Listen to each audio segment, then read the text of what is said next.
ஓம் சாந்தி. B K. Surajbhai அவர்களின் தாரணை வகுப்பு, செப்டம்பர் 11, 2024. இவ்வுலகில் நாம் அனைவரும் மிகுந்த அதிர்ஷ்டசாலிகளாவோம்.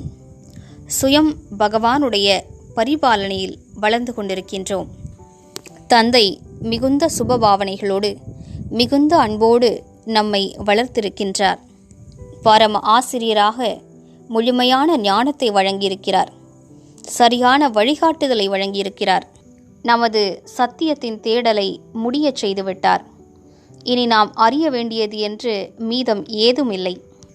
சுயம் பகவானிடமிருந்து நேரடியாக நாம் கீதை ஞானத்தை கேட்டிருக்கிறோம். நாம் எத்தனை அதிர்ஷ்டசாலிகள்! மேலும் சத்குருவின் ரூபத்திலும் அவர் நமக்கு வரங்களை வழங்கியிருக்கிறார். முக்தி மற்றும் ஜீவன் முக்திக்கான பாதையை காட்டியிருக்கிறார். நமக்கு அதிகாரத்தை வழங்கியிருக்கிறார். மேலும் நம் தலை மீது தனது ஆசிர்வாத கரத்தை வைத்திருக்கிறார். யாரது சத்குருவாக சுயம் பகவானே இருப்பாரோ அவரது சத்கதி நிச்சயிக்கப்பட்டதாகும். அவர் அவசியம் உயர்ந்தவராகி விடுவார்.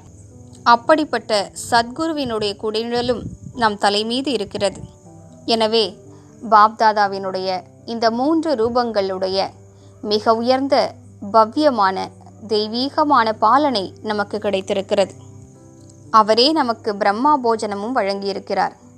மேலும் எத்தனை அன்பு வழங்கியிருக்கிறார் என்றால், நமது ஜன்ம ஜன்மங்களுடைய துக்கங்கள் அழிந்துவிட்டன. நமது உயர்ந்த அதிர்ஷ்டத்தை நாம் புரிந்து கொண்டிருக்கிறோமா? அல்லது இந்த உலக விஷயங்களின் குழப்பங்களில், சின்ன சின்ன குறைகளில், நமக்கு கிடைக்காத சில விஷயங்களின் தீராத ஆசைக்கு பின்னால் நமது கிடைத்திருக்கக்கூடிய மிக உயர்ந்த அதிர்ஷ்டத்தை மறந்துவிட்டோமா?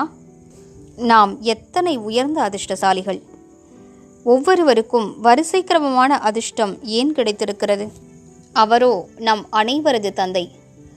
ஆனால் அதற்கான பெருமிதம் நம் ஒவ்வொருவருக்கும் வரிசை கிரமமாகவே இருக்கிறது.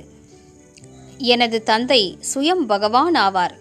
இந்த பெருமிதம் யாரை முழு உலகம் தேடுகிறதோ, யாரது ஒரு நொடி தரிசனத்திற்காக பலரும் காத்து கிடக்கிறார்களோ, பல தபஸ்விகளும் ஞானிகளும் முனிவர்களும் தவம் இயற்றுகிறார்களோ, ஏங்கி தவித்தார்களோ, அப்படிப்பட்ட இறைவன் என்னுடையவராவார். அவர் என் முன்னிலையில் இருக்கிறார். என்னை அவர் பரிபாலனை செய்து கொண்டிருக்கிறார். இந்த பெருமிதமானது ஒவ்வொருவருக்கும் வேறு வேறு விதமாகவே இருக்கிறது. யாருக்கு இந்த ஆன்மீக போதை இருக்குமோ அவர்கள் முழு நாளும் துள்ளி குதிக்கிறார்கள், ஆனந்தமாக இருக்கிறார்கள். அவர்களது அதிர்ஷ்டம் மேலும் மேலும் உயர்கிறது. இந்த படிப்பு எத்தனை உயர்ந்தது! அதை படிப்பிப்பதற்கு சுயம் பகவானே வருகிறார். அவர் மீது நமக்கு எத்தனை மரியாதை இருக்க வேண்டும்! அவருக்காக பலியாக வேண்டும்.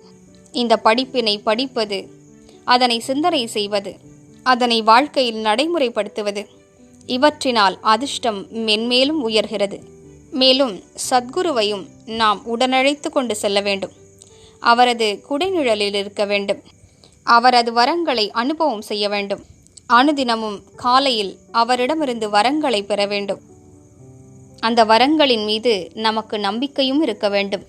இவற்றின் மூலம் நமது அதிர்ஷ்டம் மிகவும் உயர்ந்து விடுகிறது. எனவே வாருங்கள், இந்த 3 சொரூபங்களின் பலனை முழுவதுமாக அனுபவிப்போம். தன்னைத்தான் கேட்டு பார்ப்போம். இந்த 3 ரூபங்களின் பலனை நான் அடைந்து கொண்டிருக்கிறேனா?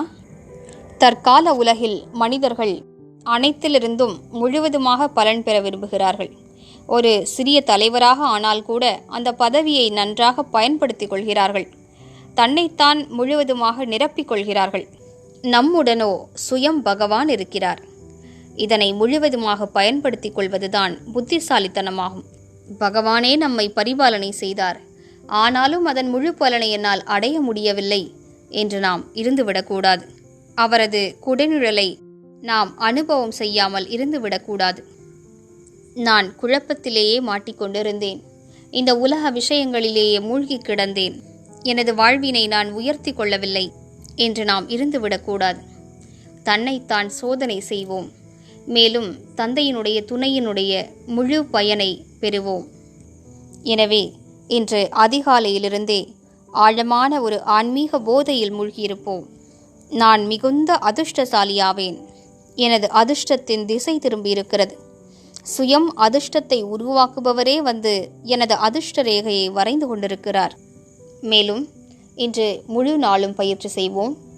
நான் இந்த உடலிலிருந்து விடுபட்டு பரந்தாமத்திற்கு பறந்து செல்கிறேன். ஆத்மாவாகிய நான் பறந்து சென்று கொண்டிருக்கிறேன். பரந்தாமத்திற்கு சென்று பாபாவை தொடுகின்றேன். சிறிது நேரம் அவரது அதிர்வலைகளில் மூழ்கி கிடக்கின்றேன். பின்னர் மீண்டும் பௌதிக உலகிற்கு திரும்பி வருகின்றேன். பௌதிக உடலில் பிரவேசமாகி தூய அதிர்வலைகளை நாலாபுறங்களிலும் பரப்புகின்றேன். ஓம் சாந்தி.